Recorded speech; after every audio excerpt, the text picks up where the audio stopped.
गुरुर्ब्रह्मा गुरुर्विष्णुः गुरुर्देवो महेश्वरः गुरुः साक्षात् परं ब्रह्मा तस्मै श्री गुरवे नमः। मूर्तित्वे परिकल्पितस्य शिभृतो वर्त्मा पुनर्जन्मनाम् आत्मेत्यात्मविदां क्रतुश्च यजतां भर्तामरज्योतिषां लोकानां प्रलयोद्भवस्थितिविभुश्चानेकथाय श्रुतौ वाचन्नः सददात्वनेककिरणः त्रैलोक्यदीपो रविः यक्किरालकुलाम्बोधिविधुमानन्दरूपिणम् अनन्तार्यतनूजातं कृष्णं वन्दे जगद्गुरुं श्रीकृष्णमाचार्यमनन्तपुत्रं सत्साधुमित्रं करुणार्द्रनेत्रं गुरुं गुरूणां पितरं पितॄणाम् अनन्यशेषशरणं प्रपद्ये अनन्यशेषशरणं प्रपद्ये अनन्यशेषशरणं प्रपद्ये। श्रीकृष्णार्यशिष्यराजं ज्योतिश्शास्त्रप्रबोधकम् श्रीपथमार्गमार्ताण्डं लक्ष्मणार्यमहं भजे।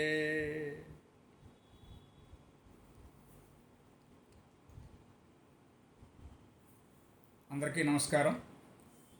ఇవాల్టి మన తరగతి రాశిశీలాధ్యాయము. అందులో మిథున రాశిలో సూర్యుడు అంటే సూర్యుని యొక్క వివిధ రాశుల యందలి లక్షణములు, మేషసూర్యుడు, వృషభ సూర్యుడు కొంత అధ్యయనం చేయగలిసాం కిందటి తరగతుల్లో. ఇవాళ మిథున సూర్యుడిని చూస్తాం. ప్రతిసారి మనం చెప్పుకుంటున్న విధంగా ఈసారి కూడా సంప్రదాయాన్ని అనుసరించి ఈ రెండు వాక్యాలు చెప్పుకోవాలి. భావశీలాధ్యాయానికి ఎలాగైతే ఆ భావానికి సంబంధించినటువంటి ప్రధాన కారకత్వ విశేషాలు ఏవైతే ఒకసారి అనుకుని అప్పుడు ఆ భావంలో ఉన్నటువంటి గ్రహం యొక్క లక్షణాలని విడిగా అధ్యయనం చేశాం. అలాగే ఇప్పుడు కూడా ఈ రాశిశీలాధ్యాయం దగ్గరికి వచ్చేటప్పటికి రాశి యొక్క లక్షణాలు, నిజానికి భావము అనేటువంటిది ఒక విధంగా పోలిస్తే మేషం 1వ ఇల్లు అనుకుని మీనం 12వ ఇల్లు అనుకుంటే గనక అప్పుడు రాసుల వరుస భావముల వరుసగా ఇవ్వబడింది. మనకి జ్యోతిష ప్రకాశంలో మాస్టర్ కే గారు ఇచ్చినటువంటి నోట్స్ ప్రకారం అది ప్రత్యేకంగా ఇవ్వబడింది. అది ఒకసారి చూసుకోండి. అంటే మేషం లగ్నంగాను, వృషభం ద్వితీయంగాను, మిథునం తృతీయంగాను వర్ణిస్తూ ఒక చిన్న అధ్యాయం ఉన్నది. అది చాలా చాలా ప్రముఖమైంది, ముఖ్యమైనది. ఇకపోతే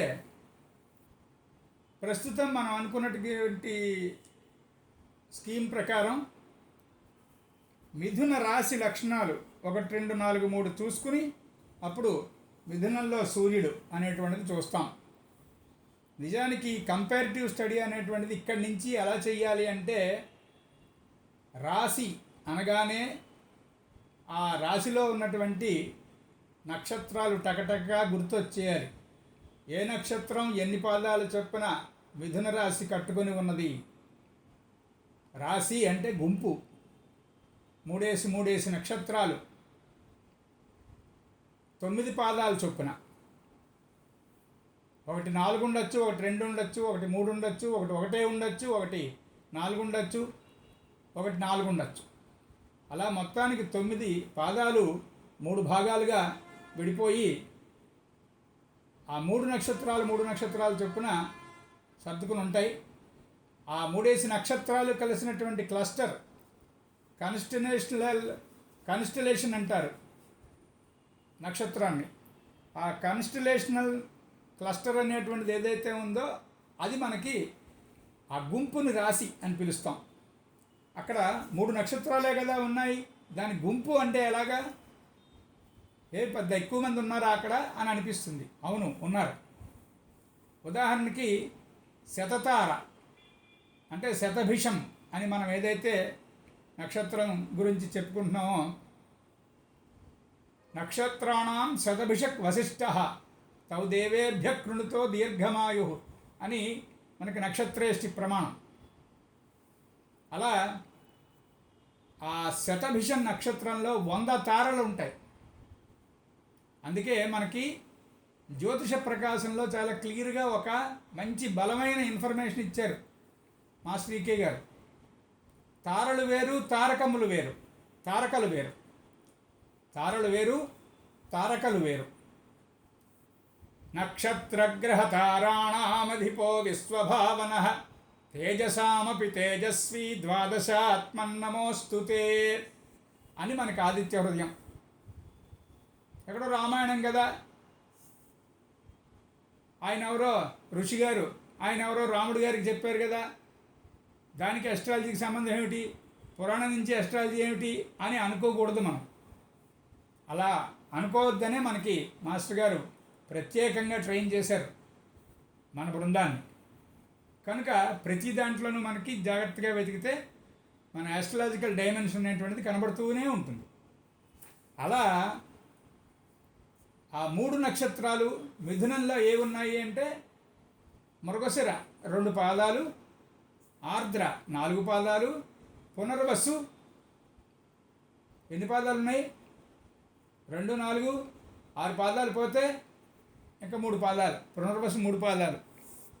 ఇది అంటే మృగశిరలో ఉన్నటువంటి ఆ తారకలు ఎన్ని అయితే ఉన్నాయో అవన్నీ, ఆరుద్రలో ఎన్ని ఉంటే అన్నీ, ఇక్కడ పునర్వసులో ఎన్ని ఉంటే అన్నీ. ఇలా ఏ నక్షత్రంలో ఎన్నేసి తారకలు ఉన్నాయి అనేటువంటిది వేరే టాపిక్, వేరే అభ్యాసం, వేరే చాప్టర్. నెమ్మది మీద చెప్పుకోవచ్చు, కంగారేం లేదు. ఎందుకంటే ఈ నక్షత్రాల మీద పూర్తిగా పట్టు ఏర్పడితే అప్పుడు నక్షత్రంలో ఉండేటువంటి ఉపభాగాలు, ప్రతి నక్షత్రానికి ఉండేటువంటి ఉపనక్షత్రాలు అవన్నీ ఇప్పుడే మనం చూస్తే కొంత కన్ఫ్యూజన్ కనుక ఇప్పుడు మనం ఉన్న స్టేజ్లో అవి చూడం.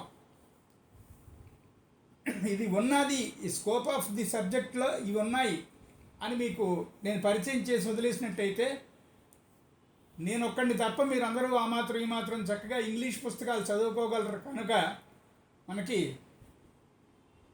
ఇంటర్నేషనల్ ఎస్ట్రాలజికల్ మ్యాగజైన్స్, బుక్స్ చాలా ఉన్నాయి. అవి నెమ్మదిగా చూసుకొని ముందుకు వెళ్ళచ్చు మీరందరూ. తీస్తే ఈ మిథునంలో సూర్యుడు అనేటువంటిది ఎలా ఉంటుంది అంటే ఇప్పుడు మనం చెప్పుకున్న ఈ టోటల్ సమ్ ఎలా ఉందో అంటే రకరకాల విశేషాలన్నీ తీసుకొచ్చి ఒక దగ్గర మాట్లాడుకున్నాం చూసారా, ఇదే మిథునం యొక్క లక్షణం. ఎందుకంటే ద్వంద్వము అనేటువంటిది ద్వంద్వమునకు అతీతమైనటువంటి రకరకాల భేదములతో కూడుకున్నటువంటి అంశముల సమాహారం ఏదైతే ఉంటుందో దాన్ని మిథునం ఒక దగ్గరికి క్రోడీకరించి తీసుకురాగలదు. మిథున రాశికి గల ప్రధాన లక్షణం అది. వివిధమైనటువంటి తత్వాలు, తరహాలు, మనుషుల్లో అభిప్రాయాలు, అలా ఆ రకరకాలుగా ఉన్నటువంటి అంటే పర్మిటేషన్ అండ్ కాంబినేషన్ అంటాను చూసారా, అవి ఇన్ఫినిట్గా ఉంటాయి, మనం లెక్క పెట్టలేము. అలా లెక్క పెట్టలేనటువంటి మనుషుల తరహాలు అవి ఈ 2 ఓ దగ్గర, ఈ 3 ఓ దగ్గర, ఈ 20 మంది ఓ దగ్గర, ఈ 100 మంది ఓ దగ్గర, ఈ 1000 మంది ఓ దగ్గర అని గుంపులుగా చేర్చి ఒక చక్కని సమన్వయ స్థితిని ప్రసాదించగలిగినటువంటి బుర్ర మిథునం వాళ్ళకు ఉంటుంది బేసికల్గా. కానీ చిన్న ప్రాబ్లం ఏంటంటే, ఎవరి గురించైనా దేని గురించైనా అవసరమైనటువంటి రాయబారం కానీ సమన్వయం కానీ, లేదా ఎక్కడైనా ఎవరికైనా బాగా కాన్ఫ్లిక్ట్ ఏర్పడినప్పుడు సర్దుబాటు చేసేటువంటి చక్కని సత్వరమైనటువంటి విధానం కానీ, ఇవన్నీ బాగానే ఉంటాయి వాళ్ళ ఎక్స్ప్రెషన్లో. తొందరగా అన్ని గొడవలు సర్దుబాటు చేయగలరు. ఎంతటి మూర్ఖులకైనా సరే అర్థమయ్యేటట్టు విషయాన్ని చెప్పి చల్లబరచగలరు. అన్నీ బాగానే ఉంటాయి. వాళ్ళ సొంతంకి వచ్చేటప్పటికి డెసిషన్ మేకింగ్ అనేటువంటిది యుగాల తరబడి ఆలస్యం అయిపోయి పాపం బ్యాడ్ లక్ అనుభవిస్తూ ఉంటారు. మిథునానికి ఉన్నటువంటి ప్రధానమైనటువంటి బాగా ర్యాంక్ లక్షణం, ఫస్ట్ ర్యాంక్ లక్షణం అది. అందుకేం చేయాలి, మొదటి నుంచి కూడా వాళ్ళు డెసిషన్ అనేటువంటిది టకటక డెసిషన్ తీసుకోవడం. ఒక్కొక్కసారి ఫెయిల్ అవుతే అవుతాం, దానికేం భయం లేదు అనేటువంటి తీరులో వాళ్ళని ట్రైన్ చేయాలి. అది ఒక్కటి అలవాటు చేస్తే వాళ్ళంత బెస్ట్ అంబాసిడర్స్ కానీ, ఆ మ్యూచువల్ మధ్యలో ఉన్నటువంటి వ్యవహార జ్ఞానం చేసేటువంటి వాళ్ళు, జ్ఞానం కలిగినటువంటి వాళ్ళగా కానీ ఇవన్నీ చాలా బాగుంటాయి. ఎస్పెషల్లీ మ్యాథమెటికల్ బ్రెయిన్ చాలా బాగుంటుంది వాళ్ళకి. ఆ మ్యాథమెటికల్ బ్రెయిన్ అలా ఉండబట్టే మనుషుల్ని అసెస్ చేయడంలో మంచి అద్భుతమైనటువంటి అసెస్మెంట్ వాళ్ళది. అయితే ఆ అభిప్రాయం దగ్గరికి వచ్చేటప్పటికి స్థిరంగా నిలబడుతుందా అభిప్రాయం లేదా అనేటువంటిది కొంచెం డౌటు, అది అస్థిరంగా ఉంటుంది. టారస్ వాళ్ళలాగా స్థిరమైన అభిప్రాయాలు కలిగి ఉండరు. గబుక్కునే అభిప్రాయం మొన్న అనుకున్నాను కానండి అని చెప్పి టకాలమని ఇంకొకలాగా ఆలోచించడం, డ్యూయల్నెస్ అనేటువంటిది కదా. అంటే డ్యూయల్ సైన్స్లో మొట్టమొదటిది కనుక వాయుతత్వము దుస్వభావ రాశి మిథునం, ఇంకొక దుస్వభావ రాశి భూతత్వం, ఇంకొక ద్విస్వభావ రాశి అగ్నితత్వం, ఇంకొక ద్విస్వభావ రాశి జలతత్వం. ఇలా కూడా రాశి అనగానే మనం ఆ తత్వం ఏమిటి, దాని లక్షణం ఏమిటి అనేటువంటిది టకటకా పట్టుకోవాలి. దాంట్లో ఉన్నటువంటి నక్షత్రాలు ఏవి అనేటువంటిది చూడాలి. ఆ నక్షత్రాలు చూస్తూనే వాటి యొక్క అధిపతులు గుర్తుకు రావాలి. మృగశిర, ఆర్ద్ర, పునర్వసు అనగానే కుజ, రాహువు, గురువు ఈ ముగ్గురు గుర్తు రావాలి. కుజుడు 2 భాగాలు, రాహు 4 భాగాలు, బృహస్పతి అంటే గురుడు 3 భాగాలు వెరసి మిథున స్వరూపం, మిథున రాశి యొక్క స్వరూపం. అలా గుర్తొచ్చి అప్పుడు అందులో రవి ఉంటే ఎలా ఉంటుంది, బుధుడు ఉంటే ఎలా ఉంటుంది, గురుడు ఉంటే ఎలా ఉంటుంది, శని ఉంటే ఎలా ఉంటుంది అనేటువంటిది అప్పుడు ఈ గ్రహ లక్షణము, ఆ నక్షత్రాధిపతుల లక్షణంతో కలిగినటువంటి రాశి లక్షణము, ఈ రెండూ కలిసి వంట చేస్తే మనకి వచ్చినటువంటి పదార్థమే రాశిశీలాధ్యాయం. అలా సమన్వయం చేయాలంటే ది బెస్ట్ అందరికన్నా మొత్తం 12 రాశుల్లోనూ మంచి సమన్వయకర్తలు ఎవరు అంటే మిథునం వాళ్ళు. ముఖ్యంగా మిథున రవి చాలా బాగుంటుంది. అక్కడ స్థిరమైనటువంటి అభిప్రాయాలు లేకపోయినా ఉన్న అభిప్రాయం స్పష్టంగా ఉంటుంది. ఇక్కడ స్పష్టత వేరు, స్థిరత్వం వేరు. అది చాలా జాగ్రత్తగా మనం ఎస్ట్రాలజీ పుస్తకాలు చదువుకునేటప్పుడు ఆ భాషలో ఆ పదానికి ఉన్నటువంటి సరైనటువంటి అర్థం మనకి స్ఫురించాలి. లేదా అది స్ఫురించేదాకా మళ్ళీ అదే వాక్యాన్ని జపం చేస్తూ ఉండాలి, మళ్ళీ చదువుకుంటూ ఉండాలి. అప్పుడు మాత్రమే సరిగ్గా పట్టుబడుతుంది. లేదా అంటే తప్పుదోవ పట్టేస్తాం మనం. ఇక్కడ స్పష్టమైన అభిప్రాయాలు మనకు నోట్స్లో ఉన్నప్పుడు దాని స్థిరమైన అభిప్రాయాలు, మంచి అభిప్రాయాలు అలా మనకి నచ్చిన తీరులో అర్థం చేసేసుకోకూడదు, జాగ్రత్త పడాలి. విమర్శన, చక్కనైనటువంటి విమర్శన బుద్ధి ఉంటుంది. డిస్క్రిప్షన్ అనేటువంటిది వీళ్ళకి పుట్టుకతో బాగా బలంగా ఇవ్వబడినటువంటి లక్షణం. దానివల్ల ఏమవుతుంది, ఏమాత్రం తొట్టుపాటు లేకుండా, సందేహం లేకుండా టకటకా చెప్పగలరు. మిథునంలో రవి ఉన్నటువంటి వాళ్ళు విమర్శ ఎంత తొందరగా వాళ్ళు విమర్శ చేయగలరో అంత గబగబా ఖచ్చితంగా వాళ్ళ ఎక్స్ప్రెషన్ కూడా ఉంటుంది. శాస్త్రీయంగా ఆలోచిస్తారు, ఏదో వేగ్గా ఆలోచించి టకటకా మాట్లాడటం ఉండదు. రవి అథారిటీ అనేటువంటి దానికి పెట్టింది పేరు కనుక ఆ రవితో ఉన్నటువంటి నాయకత్వ లక్షణాలతో కూడి ఇక్కడ సమన్వయ బుద్ధి, విమర్శన బుద్ధి ఈ రెండు కలిస్తే వచ్చినటువంటిది స్పష్టమైనటువంటి ఎక్స్ప్రెషన్. అలా లాభం నష్టం అనేటువంటిది ఉంది కదా, ఇది ప్రతి విషయానికి వీళ్ళు మిథునం రవి వాళ్ళు ది బెస్ట్. దీంట్లో లాభం ఎంత, దీంట్లో నష్టం ఎంత, దీంట్లో లాభం ఎంత, దీంట్లో నష్టం ఎంత, ఆ విషయానికి వాళ్ళే పెట్టింది పేరు. అందుకే లాస్ట్ టైం కూడా మనం తరగతులు చెప్పుకుంటున్నప్పుడు ఒక 2-3 సార్లు మాస్టర్ చెప్పినటువంటి బాగా ఇంపార్టెంట్ ఇష్యూస్ మనం మాట్లాడుకుంటున్నప్పుడు ఒక చెప్పుకున్నాం.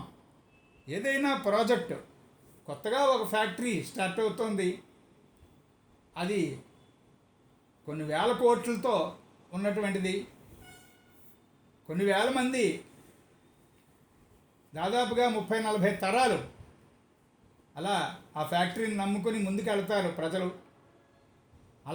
అలాంటి ప్రాజెక్టు స్టార్ట్ అవుతున్నప్పుడు ఎప్పుడు కూడా ప్లానింగ్ స్టేజీ, ఆ ప్లానింగ్నేమో కమిషనింగ్ స్టేజీ, తర్వాత ఇంకా గ్రౌండింగు, ఆ తర్వాత అది ప్రాసెస్సు. ఈ స్టేజెస్లో మొట్టమొదటి ప్లానింగ్ అనేటువంటిది ఎప్పుడూ కూడా వాయుతత్వం వాళ్ళకి అప్పచెప్తే చాలా మంచి ప్లానింగ్ వస్తుంది. ఎందుకంటే వాళ్ళు గాలిలో మేడలు కట్టుట వాయుతత్వ రాశులు కదూ. అంటే ప్లానింగ్ చేయమంటే వాళ్ళు ఎక్స్పర్ట్స్. పని చేయమన్నా చేయించమన్నా కొంచెం పని చేయమంటేనేమో వాళ్ళు ఒకే దగ్గర ఉండలేరు. వాయువు ఒకే దగ్గర ఎలా ఉంటుంది, ఉండలేరు. పోనీ చేయించండి బాబు అందామంటే వాళ్ళలాగే పని చేసేవాడిని కూడా టీ కొట్లోకి తీసుకెళ్ళిపోతారు. అంచేత ప్లానింగ్కి వాళ్ళు పెట్టింది పేరు వాయుతత్వం వాళ్ళు. ఆ తర్వాత ప్రారంభం, ఆ ప్రాజెక్ట్ కమిషన్ అవ్వాలి, ఫ్యాక్టరీ కడుతున్నారట, ప్రారంభమైందిట, అప్పుడు జలతత్వం వాళ్ళని పెట్టాలి. జలతత్వం వాళ్ళు ఎప్పుడూ ఆరంభ సూర్యులు. స్టార్టింగ్లో సూపర్గా ఉంటుంది వాళ్ళ పరిస్థితి, అలా ముందుకెళ్తున్న కొలది వాళ్ళు మెల్లిగా చీకట్లో కలిసిపోతారు, వెనక్కి వచ్చేస్తారు. ఎందుకంటే వాళ్ళకి ఒకటే ఉద్యోగమా, ఒకటే వ్యాపారమా, చిచిచి అన్నట్టు ఉంటుంది. ఆ నిశ్చలత అనేటువంటి పదం పెద్దగా నచ్చదు వాళ్ళకి. అందుకని అది నడుస్తున్నప్పుడు, ప్రారంభంలో ఉన్నప్పుడు ఆ ప్రారంభ దశలో జలతత్వం వాళ్ళు. ఫైనల్గా దాన్ని ఈ జలతత్వం వాళ్ళు ఒకవేళ వేరే కాంబినేషన్లో ఎవరైనా స్థిరపడిపోతే ఆ ఫ్యాక్టరీలో వాళ్ళని నడిపించేటువంటి వాళ్ళగా ఎగ్జిక్యూటివ్స్గా అగ్నితత్వం. ఈ అగ్నితత్వం వాళ్ళకి సమానంగా ఈ జలతత్వం వాళ్ళతో ఫ్రెండ్షిప్ చేసి నడిపించగలిగిన వాళ్ళు ఉన్నారు, పని చేయగలిగిన వాళ్ళు భూతత్వం వాళ్ళు. అగ్నితత్వం వాళ్ళు ఎగ్జిక్యూషను, భూతత్వం వాళ్ళు జలతత్వం వాళ్ళు పనికి కుదురుతారు. వాయుతత్వం వాళ్ళు మళ్ళీ ఇంకో కొత్త ఫ్యాక్టరీకి ప్లానింగ్కి వెళతారు. మిగతా జాతకంలో కాంబినేషన్స్ బాగుంటే ఇదే ఫ్యాక్టరీలో వేరే విభాగాల్లో స్థిరపడతారు. అలా ఏ తత్వం వాళ్ళని దేనికి ఉపయోగించుకోవాలి అనేటువంటిది ఒక మంచి టెక్నిక్. మాస్టర్ ఇచ్చినటువంటి చాలా టెక్నిక్స్లో ఆస్ట్రాలజికల్ టెక్నిక్స్ చాలా ఉన్నాయి, అలాగా వాటిల్లో ఇదొకటి. అలా ముఖ్యంగా మిథునం వాళ్ళు వాళ్ళ ప్లానింగ్ చాలా బాగుంటుంది.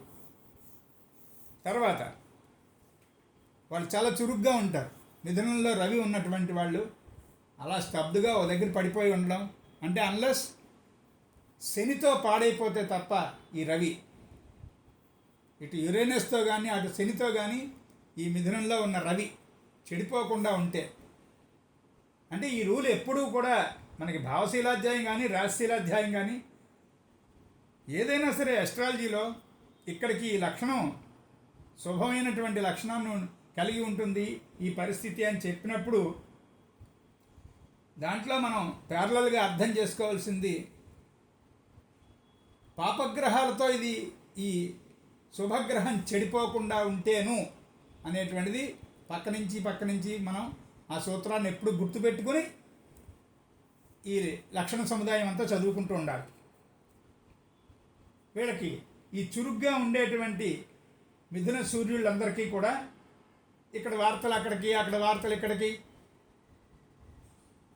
వాళ్ళు చక్కగా ప్రసారం చేయగలరు.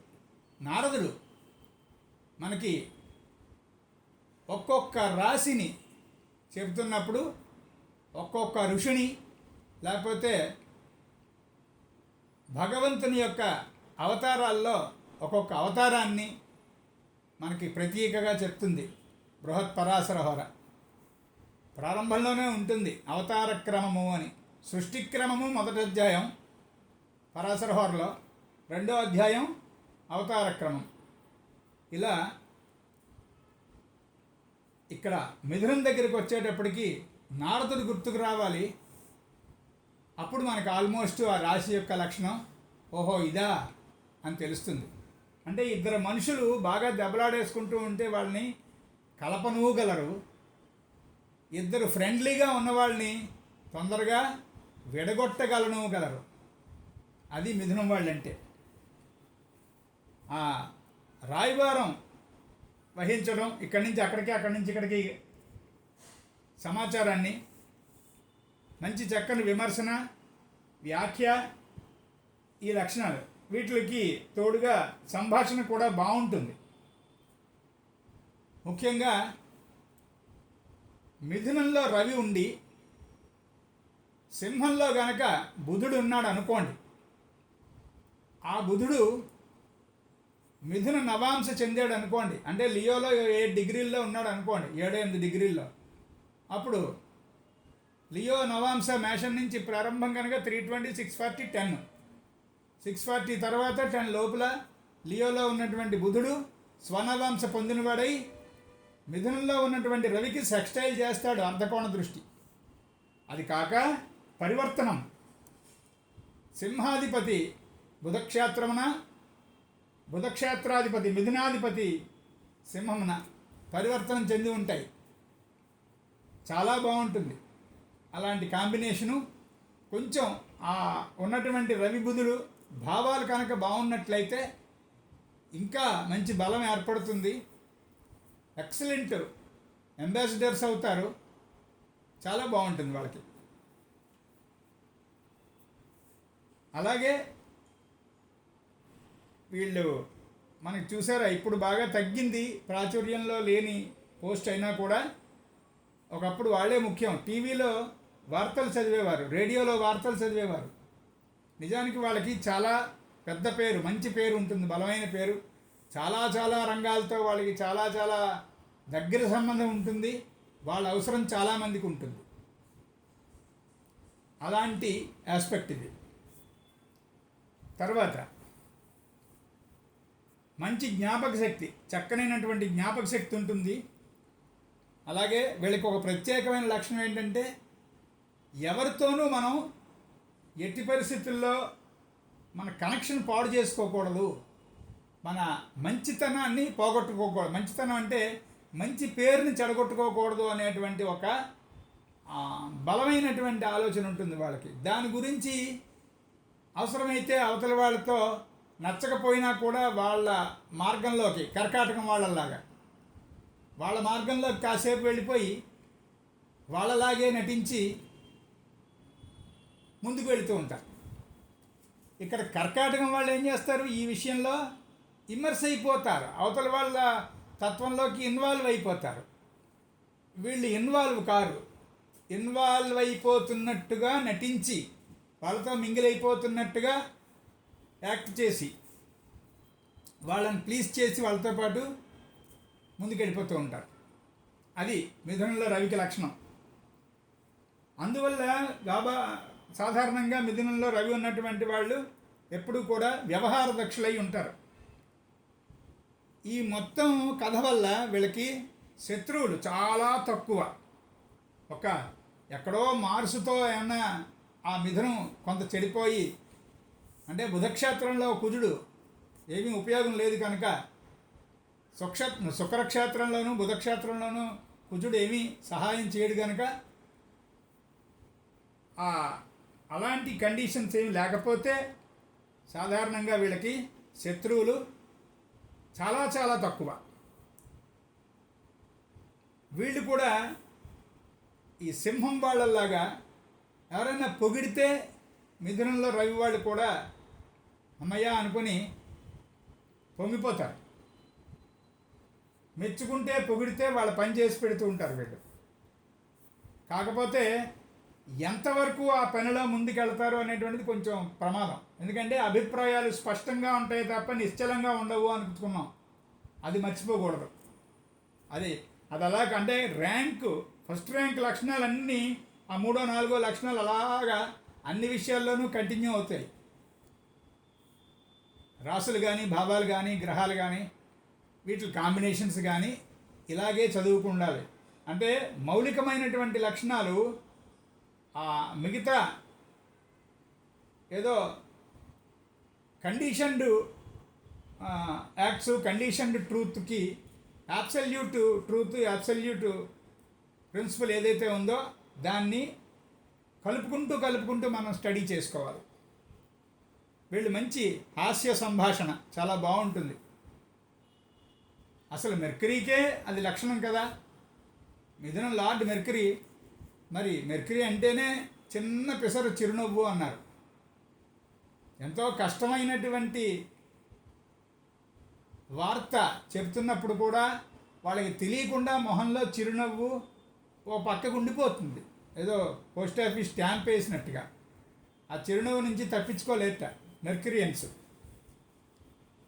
అది ఇక్కడ మిథునంలో ఖచ్చితంగా కనిపిస్తుంది మనకి. అలాంటి వాళ్ళు మంచి నటనా చాతుర్యం అలాంటి వాళ్ళకు ఉంటుంది. అంటే ఈ మిథునాన్ని మళ్ళీ ఈ విషయం దగ్గరికి వచ్చేటప్పటికి 2 భాగాలు చేసుకోమన్నారు. మిథున రవే మనం మాట్లాడుకుంటున్నాం. మొదటి 15 భాగాల్లో రవి వ్యాయామము, అథ్లెటిక్స్ వాటికి సంబంధించినటువంటి లక్షణంతో ఉంటే, ఈ రెండో 15 డిగ్రీల్లో రవి ఆర్టిస్టిక్ ఫీల్డ్ ఏదైతే ఉంటుందో అది వాయిద్యం కావచ్చు, లేకపోతే సింగింగ్ కావచ్చు, యాక్టింగ్ కావచ్చు, డైరెక్షన్ కావచ్చు, రచన కావచ్చు, ఏదైనా కావచ్చు. ఇవన్నీ కళారంగానికి సంబంధించినవి, కల్చరల్ యాక్టివిటీసు. అక్కడ పైనేమో అవి స్పోర్ట్సు, అథ్లెటిక్సు, మల్లరంగము. ముఖ్యంగా మల్ల యోధులు ఉంటారు. మిథునం 15 డిగ్రీలు, మొదటి 15 డిగ్రీల్లో రవి ఉన్నటువంటి వాడు. అంటే మిగతా గ్రహాలు కూడా బలంగా ఉండాలి. అలా అక్కడికి మనం ఈ మిథునంలో ఉన్నటువంటి రవిని కొద్దిగా చూడగలిసాం. స్వస్తి. ఇప్పుడు కర్కాటకంలో ఉన్నటువంటి రవి అనుకున్నాం కదా. చెప్పుకునేటప్పుడు ఎక్కడైనా రవి ఉన్నప్పుడు చెప్పుకుంటాం అని అనుకున్నప్పుడల్లా ఆ రాశిని ముందు మనం ఒకసారి స్తోత్రం చేయాలి. ఆ రాశి యొక్క స్వరూపాన్ని ఒకసారి మనం అనుకోవాలి. మనం పెట్టుకున్నటువంటి రూల్ అది, మన సంప్రదాయం. అన్నిటికన్నా బాగా ఫికిల్డ్ మెంటాలిటీ ఉన్నటువంటి సైన్ ఏమిట్రా అబ్బాయి అంటే కర్కాటకం. అన్నిట్లోనూ ఫికిల్నెస్సే. ఎందుకంటే దాని లార్డే మూను. దాంట్లో ఉన్నటువంటి నక్షత్ర సామగ్రి ఏమిటి? పునర్వసు 1 పాదం, పుష్యం 4 పాదాలు, ఆశ్లేష 4 పాదాలు. పునర్వసు బృహస్పతి ఒక్క పాదం, 1 పాదం తాలూకా భాగం తీసుకుంటే బృహస్పతిది, మిగతా 4 పాదాలేమో శని నక్షత్రం, ఇంకో 4 పాదాలు బుధుడు నక్షత్రం. దాన్ని బట్టి అందులో ఉన్నటువంటి కథ ఏమిటో తెలుస్తుంది మనకి. అధిపతి ఎవరు? చంద్రుడు. అంటే 15 రోజులు అమావాస్య, 15 రోజులు పౌర్ణమి.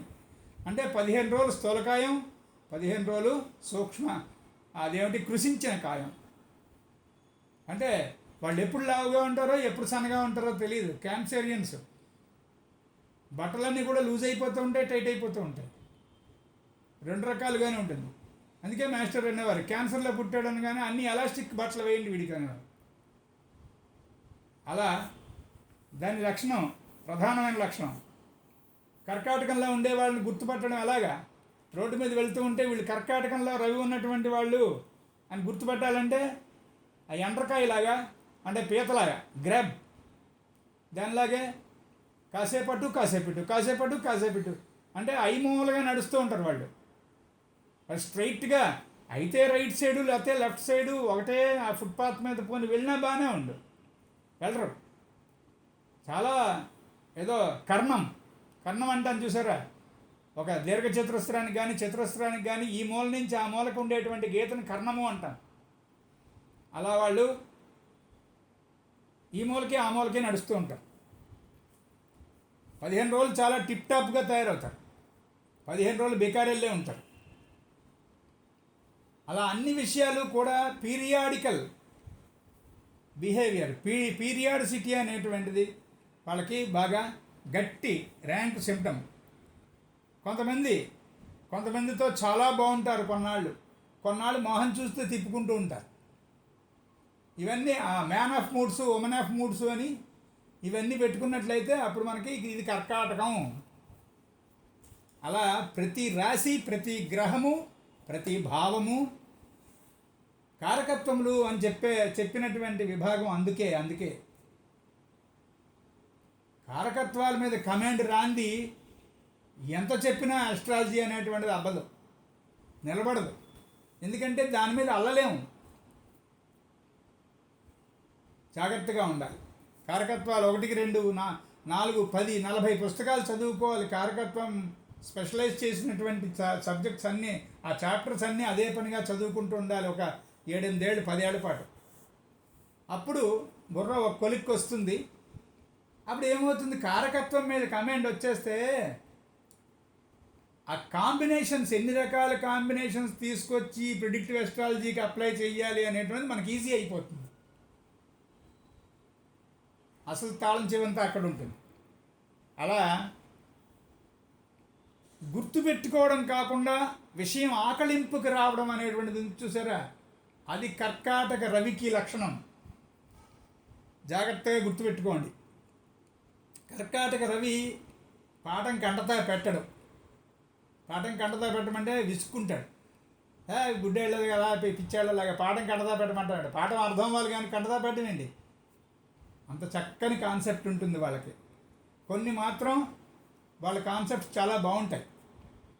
నిజానికి ఆ మాటకు వస్తే ప్రతి రాశి వాళ్ళు ఒక ప్రత్యేకత కలిగే ఉంటారు. ఆ ప్రత్యేకతను మనం తీసుకోవడంలో ఉంటుంది. ఎప్పుడు ఉంటుంది అది? అలాంటి ఆలోచన, అలాంటి తీరు మనకి ఎప్పుడు అబ్బుతాయి? మన రాశికి, అంటే మన రవి ఉన్నటువంటి, మన జన్మచక్రంలో ఉన్నటువంటి రవి ఎక్కడున్నాడో దాన్ని, మన జన్మచక్రంలో లగ్నం ఎక్కడుందో దాన్ని, మన జన్మచక్రంలో చంద్రుడు ఎక్కడున్నాడో దాన్ని, ఈ లగ్న రవి చంద్రుడు మూడింటిని కూడా మనం నెమ్మదిగా వాటికి మన మీద పట్టు లేకుండా ఉండేటువంటి స్థితికి మనం చేరాలి. అసలు రహస్యం అక్కడ ఉంది. ఎస్ట్రాలజీ ఎందుకర్రీ నేర్చుకోవడం అంటే, పెళ్ళి అవుతుందా, ఒడుగవుతుందా, మా ఆయన మా చెప్పిన మాట వింటాడా, మా సుపీరియర్ మేడం గారు ఉన్నారు, ఆవిడ మాకు ప్రమోషన్ ఇస్తారా, వీటి కోసం కాదని చెప్పారు మాస్టర్. మరి ఎందుకు? మనకి సరిగ్గా అర్థం అవ్వడం మొదలు పెట్టడం కోసం ఎస్ట్రాలజీ అంతా బెస్ట్ సబ్జెక్ట్ ఇంకా మరి ఇంకెక్కడా లేదు. మనకి మనం అర్థమైతే, అర్థం అవడం అంటే నమ్మడం కాదు, తెలియడం. భగవత్ స్వరూపంలో మనం ఒక భాగం, ఏకమేవా నద్వితీయం. తెల్లారు లేచి వేదం అంతా అరుస్తూనే ఉన్నాం. అలాగా అయమాత్మ, తత్వమసి, అహం బ్రహ్మాస్మి, ఈ 4 మహావాక్యాలు గవ్వుగా వెళ్ళి పెడితే అవదు. అది తెలియాలి. పంచదార నోట్లో వేసుకుంటే తీయగా ఉంది అనేటువంటిది ఎవరో చెప్తే నమ్మడం లాంటిది కాకుండా చీప్ స్టేజ్. నమ్మడం విశ్వాసం అవి కాదు, తెలియటం. అలా మనం ఎవరు అనేటువంటిది మనకి తెలియడం కావాలి. ఆ తెలియడము అనేటువంటిది దాన్నే జ్ఞానము అన్నారు. తెలియుట, అంటే తెలియుట. దానికోసం ఇచ్చినటువంటి అద్భుతమైనటువంటి సబ్జెక్టు జ్యోతిష్ శాస్త్రం కనుక ఇక్కడ లగ్న రవిచంద్రులు మనం ఎలా అవసరం అనుకుంటే అలా పనిచేసి తీరులోకి తీసుకురావాలి. అప్పుడు అలా రావాలంటే ఏం చేయాలి? మనం సంవత్సరాల తరబడి ఒక ప్రాక్టీసు. అన్ని రాశుల్లోనూ చంద్రుడు ఉంటుండగా ఉండే లక్షణాలు ధ్యానం చెయ్యాలి. అన్ని రాశుల్లోనూ సూర్యుడు ఉన్నప్పుడు ఉండేటువంటి లక్షణాలను ధ్యానం చెయ్యాలి. అన్ని రాశుల్లోనూ లగ్నం వెళ్తుండగా ఉండేటువంటి లక్షణాలు ధ్యానం చెయ్యాలి. ఇలా రాశి ధ్యానములు, లగ్న ధ్యానములు, చంద్రస్థితి, చంద్రరాశుల ధ్యానములు అనేటువంటివి గ్రహ ధ్యానములు. ధ్యాన ప్రక్రియ ద్వారా వీటిని న్యాస విద్య, లా ఆఫ్ కరస్పాండెన్స్ అన్నారు న్యాస విద్యని. 47 సూత్రాలు, ప్రధాన సూత్రాలు. ఆ 47 లాస్లో లా ఆఫ్ కరస్పాండెన్స్ ఒకటి.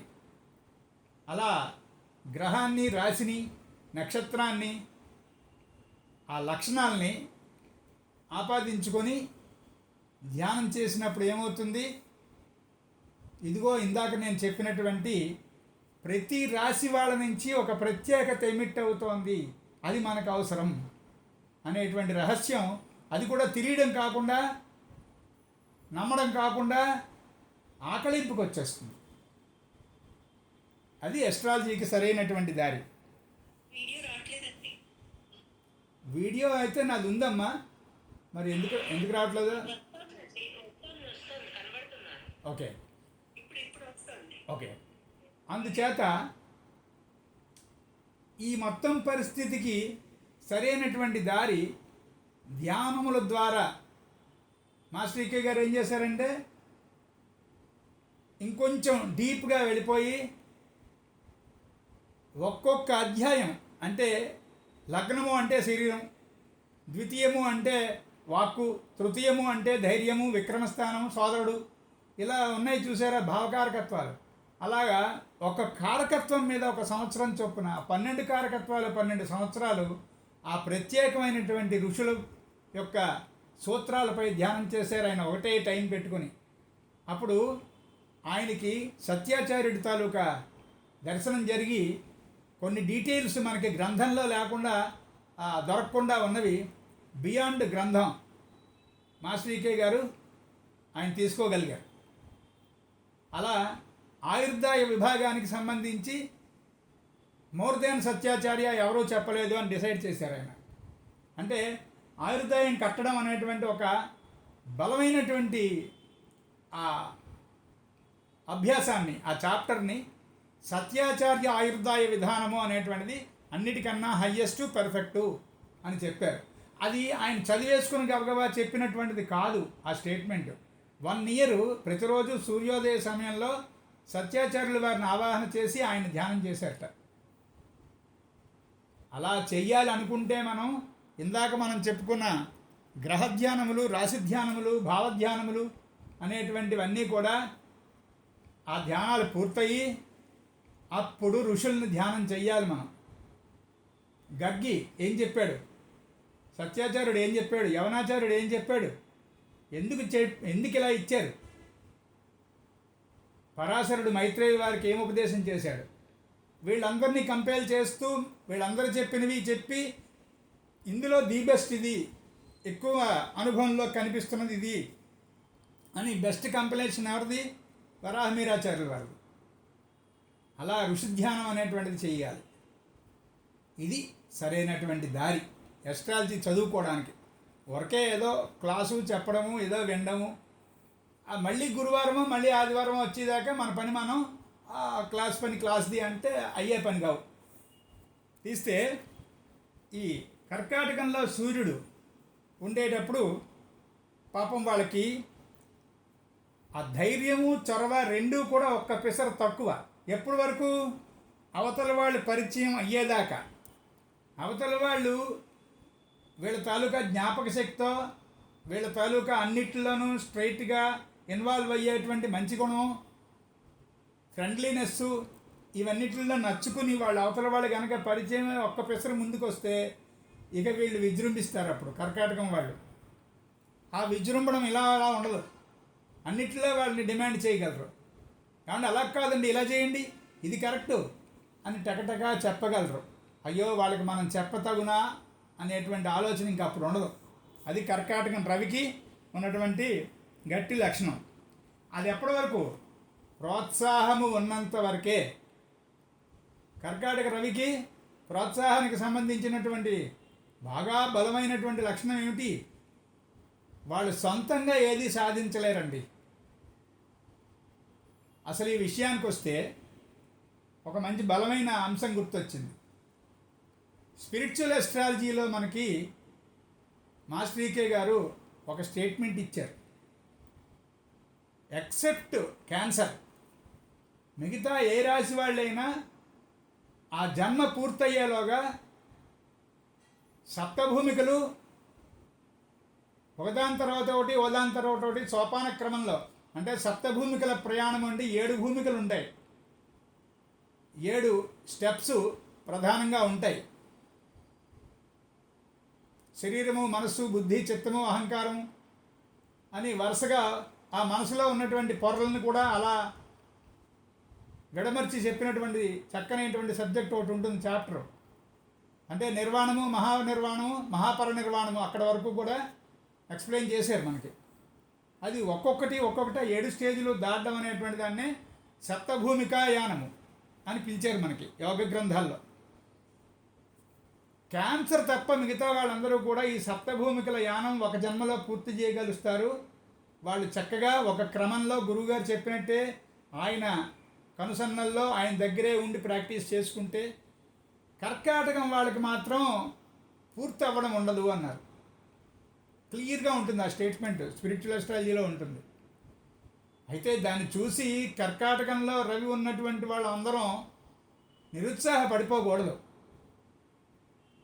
అది ఎందుకు ఆ మాట చెప్పారు, ఎందుకు ఆ స్టేట్మెంట్ ఇచ్చారు అన్నది, ఆ మాటను కూడా ధ్యానం చెయ్యాలి మనం. మాస్టర్ని అలానే చేసి, మాస్టర్ ఎందుకండి ఈ మాట చెప్పారు అని అడిగితే, అలా అడిగిన వాళ్ళం ఉన్నాం, అడిగితే సమాధానం చెప్పారు. తీస్తే కర్కాటకం వాళ్ళకి ఆ ప్రోత్సాహం అనేటువంటిది, గోడ చేర్పు అనేటువంటిది లేకుండా వాళ్ళు సొంతంగా the cannot kick the goal అవదు. అదొక వీక్నెస్ ఉంటుంది. ఇచ్చేది అంటే వాళ్ళ ఇన్వాల్వ్మెంట్లో ఎక్కువ వాళ్ళు వాళ్ళ ఆవేశమే చోటు చేసుకుంటుంది తప్ప వాళ్ళ వివేకం చోటు చేసుకోదు. అందుకే మాస్టర్ ఒక మాట చెప్పారు, మరి మేము కర్కాటకం వాళ్ళం కదా అండి, నేను కర్కాటకం రవి, అగో ఆవిడేమో కర్కాటకం చంద్రుడు, ఆయనేమో కర్కాటకం లగ్నం అండి, ఇక మా బతుకులు ఇంతేనా ఈ జన్మకి అంటే చెప్పారు. అలా ఏమి ఉండదు నాయనా, ఒక పని చేసుకోండి, ప్రతిరోజు ఒకే సమయానికి ఒకే కుర్చీలో ఒక దగ్గరే 1 గంట కూర్చోండి, చేయండి, ప్రాక్టీస్ చేయండి అన్నారు. అసలు మొదటి సంవత్సరం అంతా కుదరేలేదు, అవ్వటం లేదండి అన్న. అదైతే కానీ ఇది అవ్వదు పండు అన్నారు. ఏదో కింద మీద పడి 1 నెల రోజులు చేసాం, ఒకే టైం ప్రతిరోజు ఒకే ప్లేస్ అదే కుర్చీలో కూర్చోటం. అప్పుడు వెళ్ళి అయింది సార్ మేము సక్సెస్ అయ్యామన్నాం. మరి మీరు నాకు ఈ విషయం చెప్పి ప్రాక్టీస్ స్టార్ట్ చేసి నెలే కదా అయింది అన్నారు. అంటే మాకన్నా ముందే గురువుగారు రోజులు లెక్క పెట్టేస్తున్నారు. అవునా, నెల అయిందా, సంవత్సరం అయిపోయిందేమో అనుకున్నాం సార్ అని. అంటే 1 నెల రోజులు ప్రాక్టీస్ చేసేటప్పటికి కర్కాటకం వాడికి సంవత్సరంలా అనిపిస్తుంది. ఇంకెప్పటికయ్యాను ఆ వీక్నెస్ ఉంటుంది కర్కాటకం రవికి, దాన్నే జయించాలి. ఏమీ లేదు, స్థిరత్వమే. రోజు ఒకే టైం ఒకే వర్క్, 100 అయినా 106 అయినా, ఆ ఉద్యోగం పోయినా జీవితం కాలిపోయినా ఏమైపోయినా సరే ఆ పట్టుదల ఉన్నట్లయితే నిజానికి ప్రతిరోజు ఒకే సమయానికి ఒకే పని అనేటువంటి క్రమశిక్షణ, దానికి ఎవరు మనకి ప్రమాణం, హయ్యెస్ట్ ప్రమాణం ఎవరు ప్రపంచంలో, విశ్వంలో? ఆలోచించండి, నాకు చెప్పండి. ఇప్పుడు రోజు ఒకే టైంకి ఆ పని, ఎస్, వెయ్యండి, ఒక 2 వీరతాళ్ళు వెయ్యండి ఇవిడికి. అంచేత సూర్యుడు మనకి ప్రమాణం.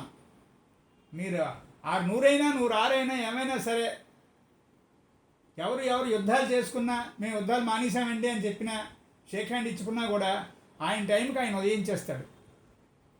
అలా ప్రమాణంగా తీసుకుని కనుక మనం ఒకే పని ప్రతిరోజు అదే సమయం, అట్లీస్ట్ ప్రేయర్, అట్లీస్ట్ మంత్రం, సంధ్యావందనం, అది గనక మానకుండా చేసుకోగలిగితే నెమ్మదిగా మన జాతకంలో ఉన్నటువంటి రవి, మన జాతకంలో ఉన్న లగ్నం, మన జాతకంలో ఉన్న చంద్రుడు ఒకటిగా క్రమాన్ని అనుసరించి ఒక పట్టు వస్తుంది వాటి మీద.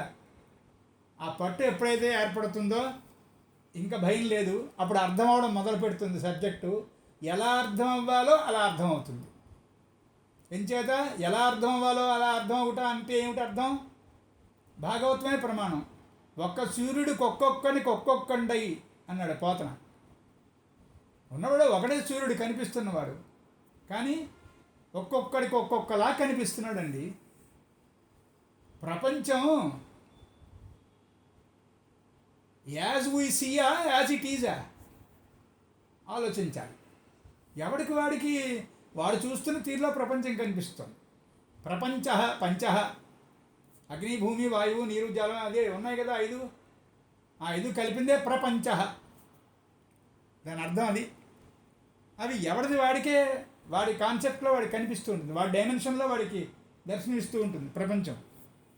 అలా ప్రతిరోజు కనుక ఒకే టైం ఒకే పని అనేటువంటిది ప్రారంభిస్తే కనుక ఇంకా ఫెయిల్యూర్ ఉండదు. అప్పుడు ఈ కర్కాటకంలో రవి వాళ్ళు ఏదైనా పని ఉంటే వాళ్ళు తొందరగా ప్రారంభించరండి, ప్రారంభిస్తే మాత్రం ఆపరండి అని చెప్తుంది. చూసారా శాస్త్రం మనకి? జ్యోతిషం నోట్స్లో ఏముంటుంది? కర్కాటకంలో రవి అనగానే వాళ్ళు తొందరగా ఏ పని ప్రారంభించరు సార్, ప్రారంభిస్తే ఇంకా ఆపరు సార్. అది ఆ ప్రారంభించడం అనేటువంటిది మెల్లిగా ఆ లక్షణం డిజాల్వ్ అయిపోతుంది. ఖచ్చితంగా అది సరైన ప్రాపర్ వర్క్ అయితే, ప్రాపర్ టైం అయితే, అది ప్రాపర్ సీజన్ అయితే వెంటనే స్టార్ట్ చేస్తారు. ఇక అలా మొదలుపెట్టినటువంటి వాడికి కర్కాటకం కాదు, సింహం కాదు, ఎందులో రవి ఉన్నా కూడా ఇంకా వాడు డిఫీట్ అనేటువంటిది ఉండదు, ఇంక ముందుకు వెళ్ళిపోతూ ఉంటాడు. అప్పుడు ఇంకా నేను ఒక్కడిని సాధించలేనండి, నేను కర్కాటకంలో రవి ఉందండి, ఇంకా బాధ లేదు, ఆ భయం లేదు. అది లేనివాడికి మాత్రం ఒకలాంటి మానసికమైనటువంటి ఆందోళన, రక్త సంబంధీకుల మీద ఆపేక్ష, తానున్నటువంటి ఇల్లు, తానున్నటువంటి ఊరు అంటే విపరీతమైనటువంటి వీక్నెస్సు, స్వర్గాదపి గరీయసి, ఇలాంటి రాముడు స్వర్గాదపి గరీయసి అన్నటువంటి సందర్భం వేరు, వీడు వేరే దానికి వాడుకుంటాడు కర్కాటకంలో రవి. అంచేత ఇలాంటి అసందర్భపు ఇన్వాల్వ్మెంట్స్ అనేటువంటివన్నీ కూడా మెల్లిగా పోతాయి ప్రాక్టీసు వల్ల. చేద్దాం అలాంటి ప్రాక్టీసు మిగతా రాసుల వాళ్ళందరూ చేయడము, వాళ్ళని చేయించడము అనేటువంటి వాడు ఒకడున్నాడు. వాడు సింహంలో రవివాడు. సింహంలో రవి ఉన్నటువంటి లక్షణాలని వచ్చే తరగతిలో చూద్దాం. స్వస్తి ప్రజాభ్య పరిపాలయంతాం న్యాయేన మార్గేణ మహిమహీషాః గోబ్రాహ్మణేభ్యः శుభమస్తు నిత్యం. లోకాः సమస్తాः సుఖినో భవంతు. ఓం శాంతి శాంతి శాంతి.